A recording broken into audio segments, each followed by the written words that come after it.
ATM से निकले मुर्गी के बच्चे। एक गांव में गंगा और गौरम्मा नाम के सास बहू रहते थे। दोनों के दोनों बड़े अच्छे थे। वो दोनों जरूरतमंदों की खूब सहायता किया करते थे। सास बहू दोनों मिलकर मुर्गियों के बच्चों का व्यापार किया करते थे। वो एक गाड़ी में मुर्गियों के बच्चे को रखकर गांव-गांव घूमते हुए उन्हें बेचते थे और उनसे मिले पैसों से अपना गुजारा करते थे। एक दिन सुबह गौरी हॉल में बैठी हुई थी। अरे ये क्या, 7 बजने को है और ये अभी तक सोई हुई है। कहीं उसे कोई बुखार तो नहीं हो गया? चलो देखते हैं। ऐसा सोचते हुए वो गंगा के कमरे में पहुंची। गंगा अपने नींद में बड़बड़ा रही थी। हाँ आइए बाबू आइए, मुर्गियों के बच्चे लीजिए बाबू, आइए बाबू, आइए आइए। इस तरह बोलते हुए वो इधर उधर घूमते हुए नीचे गिर पड़ी। ये देखकर उसकी सास दंग रह गई। गंगा नीचे गिरकर उठते हुए बोली, हाय राम मेरी कमर। अरे अरे गंगा, क्या हुआ? ऐसे कैसे नीचे गिर गई? और तू नींद में क्या बड़बड़ाए जा रही थी?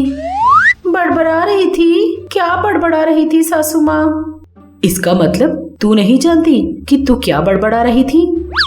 अरे सासू माँ, नींद में कोई क्या जाने कि वो क्या बड़बड़ा रहा है। गहरी नींद में थी ना। अच्छा ठीक है, कुछ बड़बड़ा रही थी, ज्यादा जरूरी नहीं है। जाकर जल्दी से जल्दी नहा ले, हमें बाहर भी तो जाना है। हाँ सासू माँ, अभी जाती हूँ। इस तरह बोलते हुए वो वहाँ से चली गई। गौरम्मा फिर से आके अपने हॉल में बैठ गई। थोड़ी देर बाद गंगा अपने सास के पास आकर बोली, सासू माँ, व्यापार के लिए निकलने का टाइम हो गया है, चले क्या? हाँ चलते हैं। गाड़ी में सब कुछ रख दिया है ना?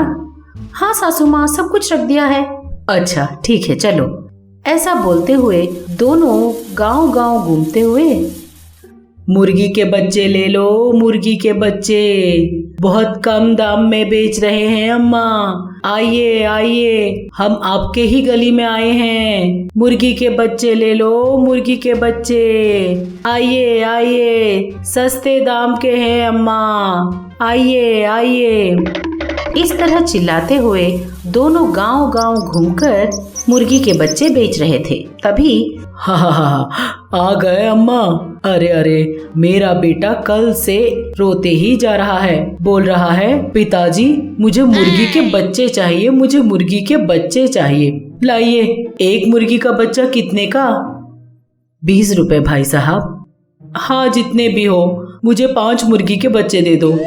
ऐसा बोलकर 100 रुपए देकर वो 5 मुर्गी के बच्चे लेकर चला गया। उसके जाते ही टिंकू नाम का एक छोटा सा बच्चा वहाँ आकर गंगा को देखे जा रहा था। उसे देखकर गंगा बोली, क्यों बेटा, क्या चाहिए तुम्हें?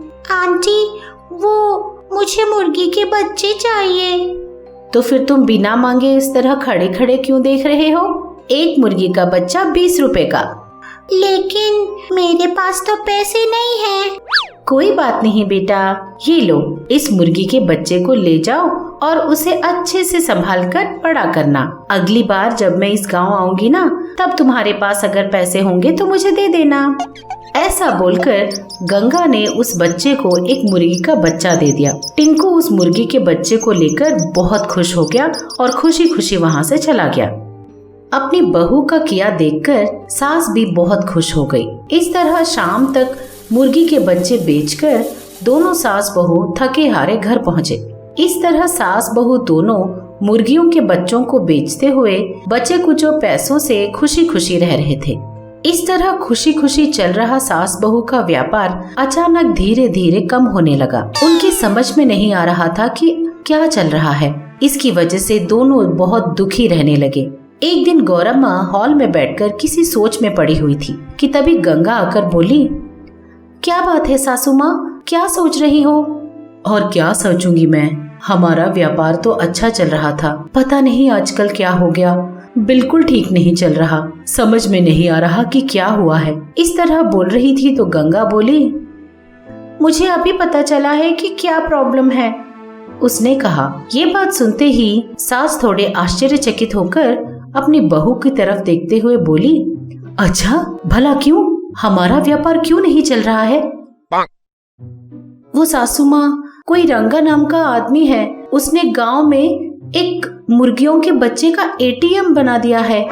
उसने कहा। ये बात सुनते ही एटीएम में तो पैसे निकलते हैं, लेकिन मुर्गी के बच्चे कैसे निकलेंगे? मैंने तो कभी नहीं सुना। ये तो बड़े आश्चर्य की बात है। यही बात तो है सासू माँ, इसीलिए लोग उसी एटीएम के पास जाकर लाइन लगाकर मुर्गियां खरीद रहे हैं। अच्छा, तो चल हम भी चलकर देखते हैं उस एटीएम को। चल। इस तरह दोनों उस रंग बिरंगे मुर्गी के बच्चे देने वाले एटीएम के पास पहुँचे। रंगा ने वहाँ एक बहुत बड़े साइज का मुर्गी का अंडा बनवाकर एटीएम की जगह रखा था। उसमें पैसे डालते ही थोड़े मुर्गी के बच्चे बाहर निकलते थे। जिस रंग के मुर्गी के बच्चे चाहिए उस रंग के मुर्गी के बच्चे निकलते थे। ये देखकर सास बहू दंग रह गईं। आपने देखा ना सासू माँ, ये बात है, इसीलिए लोग हमसे मुर्गी के बच्चे खरीद नहीं रहे। कोई बात नहीं, वो अपनी समझदारी से पैसे कमा रहे हैं। वैसे एक मुर्गी का बच्चा कितने का है? 10 रुपए का एक मुर्गी का बच्चा है सासू माँ। क्या कहा? सिर्फ 10 रुपए का? ऐसा करेगा तो उसका मुनाफा क्या होगा? पक्का ये कोई गड़बड़ कर रहा है। क्या सासू माँ, क्या बोल रही हो आप? पता नहीं, इसे देखकर मुझे अजीब सा शक हो रहा है। हमें इस पर निगाह रखनी चाहिए। इस तरह सोचकर दोनों वहाँ से चले गए। उस दिन पूरे दिन सास बहू मिलकर रंगा का पीछा करने लगे।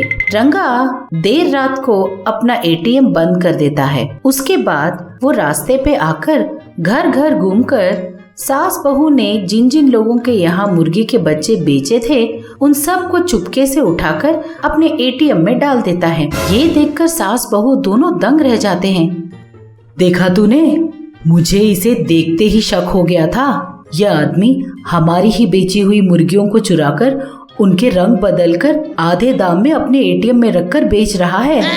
हाँ सासू माँ, इसकी चोरी के बारे में हमें पूरे गांव के सामने बताना होगा। बताएंगे। चलो, मेरे पास एक आइडिया है। इस तरह सोचते हुए अपनी बहू को लेकर वो अपने घर पहुँचे। 2 दिनों बाद सास बहू दोनों रंगा के एटीएम के पास पहुँचे। बताइए मैडम।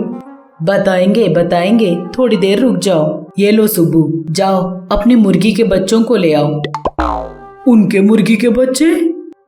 हाँ, उनका मुर्गी का बच्चा गुम हो गया है। मुझे शक है कि वो तुम्हारे एटीएम में है। अरे मैडम, उनके मुर्गी के बच्चे मेरे एटीएम में क्यों होंगे?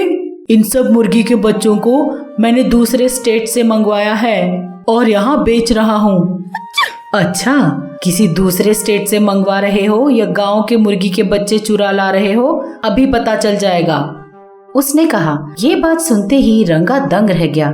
सुब्बू जाकर एटीएम को पूरा खोल कर देखता है। उस एटीएम में गौरम्मा ने 2 दिन पहले जिन मुर्गियों को बेचा था उन पर कुछ निशान लगाया था। वो सारी मुर्गियां वहाँ दिखाई देती हैं। गौरम्मा ने उन मुर्गियों को सभी लोगों को दिखाया और रंगा के धोखे का पर्दाफाश किया। अपनी चोरी पकड़े जाने पर रंगा वहाँ से चुपचाप खिसकना चाहता था, लेकिन सारे गांव वालों ने मिलकर रंगा को पकड़ लिया।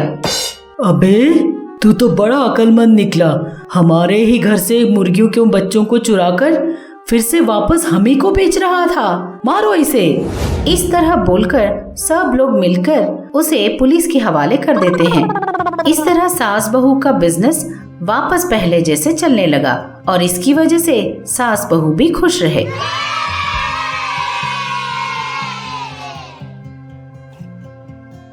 आप सबको प्रणाम। मैं आप सबकी मनपसंद सास हूँ। हाय, और मैं आप सबकी चहेती बहू हूँ।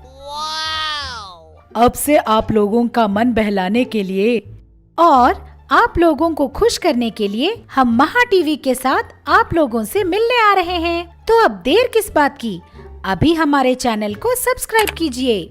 नोटिफिकेशन के लिए घंटी बजाना ना भूलिए। आपको सास पसंद है या बहू पसंद है? कमेंट्स में जरूर लिखिए। देखते रहिएगा महा टीवी।